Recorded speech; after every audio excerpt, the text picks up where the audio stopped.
بہت سے لوگ یہ کہتے ہیں کہ آپ کے اتنے تعلقات ہیں تو آپ سب سے ملتے ہیں، تو ان سے آپ پیسے لے لیں نا سر. جی تو میں تو وہاں ایک نصیحت، ایک ناصح کے طور پہ جاتا ہوں نا وہاں. الدین النصیحۃ للہ ولرسولہ ولائمۃ المسلمین. اگر میں وہ پیسے مانگوں گا تو میری نصیحت کا کیا اثر ہوگا؟ تو میں تو لا اسألکم علی اجرا، میں اپنے لیے نہیں مانگتا، مانگوں گا کہوں گا مدرسے کے لیے، یونیورسٹی کے لیے، لیکن اس کے اندر بھی ایک اثر ہوگا. تو اس لیے میں ہمیشہ اس کا اہتمام کرتا ہوں کہ اگر میں ان سے پیسے لوں گا تو میں ان سے حق بات کیسے کہوں گا؟ تو میں تو بہت سخت باتیں بھی کر لیتا ہوں.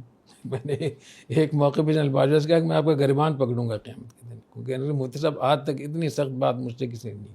تو اگر آپ کسی سے کچھ لے نہیں رہے، ان کو دے رہے ہیں، تو آپ حق بات بھی کر سکتے ہیں. لیکن حق بات کہنے کے لیے کوئی طریقہ ہوتا ہے.